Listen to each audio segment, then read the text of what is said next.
The clock strikes 2:17 a.m. Your laptop screen casts a sickly blue glow across half-finished notes. A textbook lies open to a page you haven't read in 3 weeks.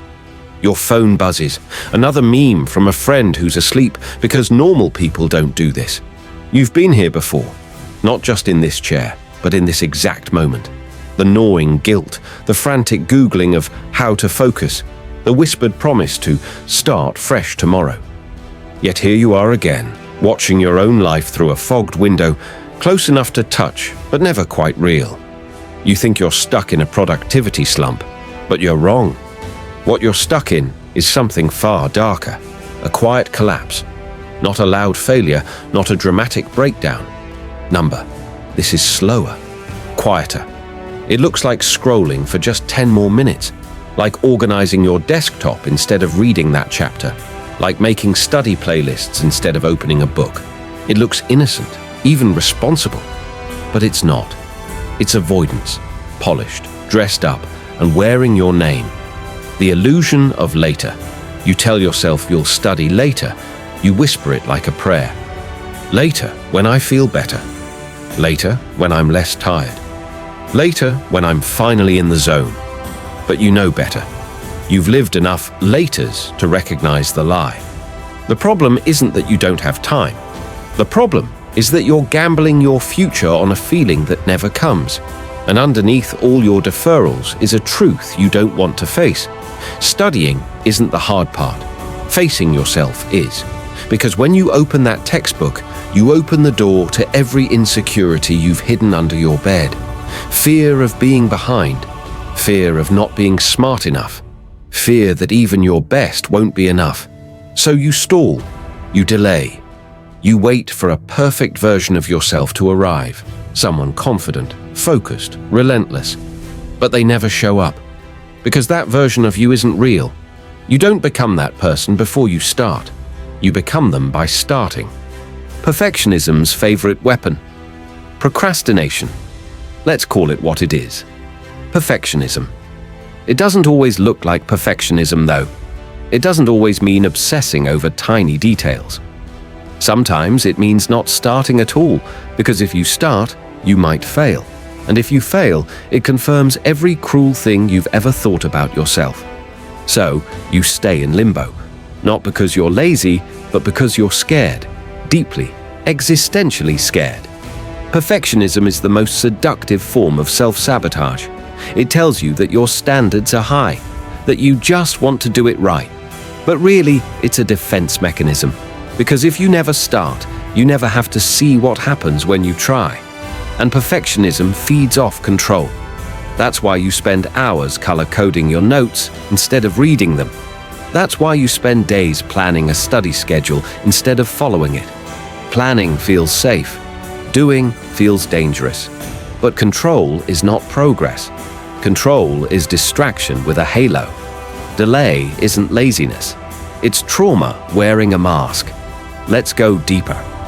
Most people assume procrastination is about time management, but the truth is colder and closer to the bone. Procrastination is emotional misregulation. It's what happens when your brain tries to protect you from discomfort. That discomfort might be fear, shame, pressure, or unresolved wounds from childhood.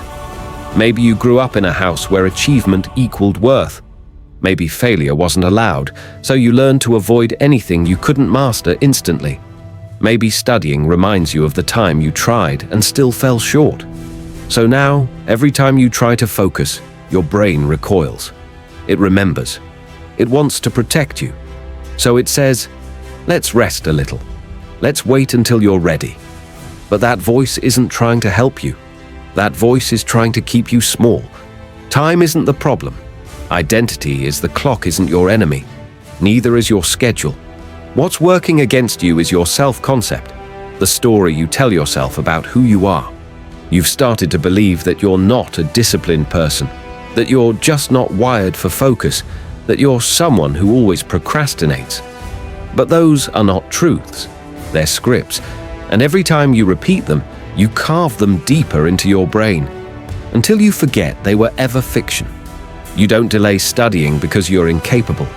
You delay because you've rehearsed delay so often, it's become your default. And defaults feel like destiny when they go unquestioned. The subtle tyranny of hope. There's one more enemy. It's not fear, it's not shame, it's hope. But not the good kind. Not the kind that fuels revolutions, the dangerous kind. The kind that says, I'll figure it out eventually. Something will click one day. It'll be fine in the end. This hope doesn't move you forward. It sedates you. It gives you the illusion that progress is coming without requiring you to act. And so, you wait. And while you wait, the life you want slips further away. What if this is the moment? Let's flip the script. What if the version of you who studies consistently, shows up daily, and finishes strong isn't some distant dream, but someone buried beneath the rubble of delay? What if the future isn't built by motivation, but by micro-rebellions against your worst instincts? What if you could rewrite your entire story, not tomorrow, not next week, but right here, with one decision? Because it's not about doing everything, it's about doing something, and it starts now. You sit down to study, and it begins again. That familiar tightening in your chest, the sudden urge to clean your room, the sudden realization that you haven't checked your messages, the eerie craving to scroll through videos of people who are somehow already doing what you can't seem to start. It's not random. It's not coincidence. It's ritual.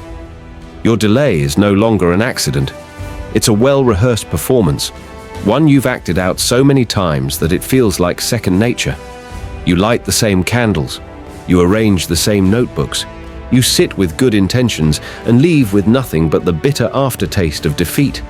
This isn't about laziness, it's about identity maintenance. Because when you sit down to study, you're not just confronting content. You're confronting the gap between who you are and who you want to be.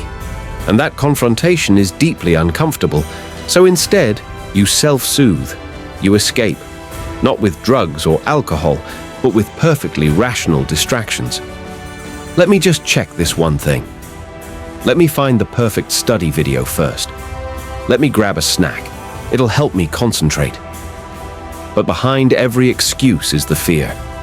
What if I give my all, and it still isn't enough? The safety of potential. It's strange, isn't it? The way we crave improvement but fear effort. Why? Because potential is safe. As long as you haven't tried your best, there's still hope. Hope that you could be brilliant, that you could succeed, that you might be extraordinary. But the moment you give your full effort, the illusion dies. You come face to face with the truth. That's what makes delay seductive. It keeps your dreams intact, untested, unsullied. You remain untouchable, not because you're rising, but because you never really stepped into the arena. You are a warrior who sharpens their sword every day, but never goes to war. Why? Your brain betrays you. Here's something uncomfortable. Your brain doesn't care about your goals. Not really. It cares about survival. And right now, studying is interpreted as a threat, not because it's dangerous, but because it creates internal friction. Your brain is wired to seek pleasure, avoid pain, and conserve energy. Studying violates all three. So when you even think about opening a book, your brain fires off escape routes, dopamine-packed detours that feel safer, faster, easier. Social media, food, daydreams, anything but the hard path. This is why you feel tired before you even begin. It's not real fatigue, it's resistance, masquerading as exhaustion. And unless you override it, consciously, forcefully, repeatedly, it will win. Every time. Your environment is a mirror of your mind. Look around. Is your study space cluttered, chaotic, filled with distractions? It's not just a room, it's a reflection. What you see outside is often what exists inside. Scattered thoughts, unfinished tasks, unresolved intentions. But here's the twist. Your environment doesn't just reflect your mind, it shapes it. Every open tab, every buzzing notification, every misplaced item is a vote against your focus, a whisper. You don't have to do this, not now. We underestimate how much space controls behavior. But deep down, We know it. Why do people go to libraries when they have desks at home? Why does a clean workspace feel powerful? Because space isn't neutral. It speaks to your brain. It either anchors you or it untethers you. And right now, your space is rigged to reinforce delay. The invisible contracts. You've signed. Without realizing it, you've signed invisible contracts. You've made agreements with your own avoidance. You've told yourself, I'll study when I feel motivated. I deserve rest because I've had a long day. There's still time. I'll start next week. Each of these statements is a contract, and every time you act on them, you renew them. But here's the paradox. These contracts were written by a past version of you who was afraid, and now they're dictating your future. What if you tore them up? What if you renegotiated? What if the new agreement was, I act even when I don't feel like it? Discomfort is not a danger, it's a doorway. The only permission I need is the choice to begin. Because delay is a form of obedience. You are obeying emotions that have never had your best interest in mind. What would it look like to disobey? The ghost of who you could have been. There's a haunting feeling that visits you late at night. It doesn't shout, it whispers. It reminds you of the time you lost, of the pages left unread, of the dreams still gathering dust. It shows you a version of yourself, sharper, stronger, freer. A version that could have been had you just done the thing, had you just shown up. That ghost is not your enemy. It's your future, begging to be rescued from your present. It doesn't want perfection. It wants effort. It wants one more push when your mind screams, stop. One more hour when everyone else has gone to bed. One more decision in favor of discipline over dopamine. Because studying isn't just about exams. It's about integrity. It's about becoming the kind of person who keeps promises, even the ones made in silence under the weight of shame and solitude. Still, waiting. You say you're waiting for clarity, for focus, for confidence. But maybe the thing you're waiting for is actually waiting for you, and it will only arrive when you move. There is a moment, small, quiet, almost invisible, between the urge to avoid and the act of avoiding. It lasts only seconds. But inside that moment is everything. The possibility of change, the death of delay, the birth of action. Most people miss it. They move too fast. They reach for their phone or open a new tab or convince themselves they'll try again later. But those who learn to notice that moment and break it, they become something different. They become dangerous. Because the most dangerous person is not the one who never fails. It's the one who learns to move before they feel ready. The myth of readiness. Let this truth cut through the fog. You don't need to feel ready to begin. You don't need clarity. You don't need confidence. You don't need a perfect plan or the right mood or even belief in yourself. You need movement. The brain does not motivate action. Action motivates the brain. Motion rewires fear. Repetition reshapes identity. And once you begin, something shifts. Not everything, but enough. Enough to quiet the noise. Enough to wake up the part of you that remembers. You are not a passive witness to your life. You are the architect.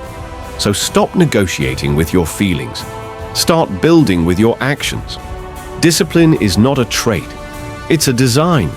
People speak of discipline like it's a gift, something granted to the lucky few. It's not. Discipline is not something you have, it's something you build. And like any structure, it begins with scaffolding. Here's how. Anchor to a ritual, not a result. Don't say, I'll study for 3 hours. Say, at 8 p.m., I sit at my desk with my book open. Let the ritual come first. Let the identity form around that. When you tie success to consistency instead of intensity, you win the long game. Create friction for distraction. Delete the apps. Lock your phone. Use site blockers. Make avoidance expensive. Don't rely on willpower. Build walls where you used to leave doors. Set micro tasks. Don't study chemistry. That's too vague, too heavy. Instead, summarize the first 2 paragraphs on page 31. That's doable. You can scale up later. The smaller the entry point, the easier it is to begin. And once you begin, inertia becomes your ally. Practice dopamine discipline. Train your brain to associate effort with reward, not just scrolling or sugar, but the real reward of progress. Try this. After every 25-minute focus block, do something that makes you feel alive. Not numb, alive. Movement, music, cold water, something primal. Something that reminds you that you're more than your urges. Kill the loop. Plant the flag. You delay because you live in a loop, a circle of intention, hesitation, avoidance, regret. You spin in it every day. And the longer you stay, the more you confuse movement with progress. But here's the secret. The only way out of the loop is to plant a flag. Declare it. Not tomorrow, not next Monday. Now, right now. Say it out loud if you have to. This ends with me. Not because you're suddenly stronger, but because you're done letting weakness wear your face. Become the one who stays. Every time you sit down to study and actually stay, when your mind screams to flee, you reclaim power. Power over the voice that said you couldn't. Power over the years you lost. Power over the version of you that almost disappeared inside excuses. You don't need to become someone new. You need to become someone true. Someone who shows up. Someone who follows through. Someone who chooses the hard path, not because it's noble, but because it's necessary. Your future is folding in on you. Time is not waiting. Every day you delay is a brick removed from the future you swore you wanted. But here's the miracle of it all. You can still choose, even now with everything undone. Even now, with the weight of 1,000 wasted hours, you are still one decision away from reclaiming it all. And the only question left is, will you?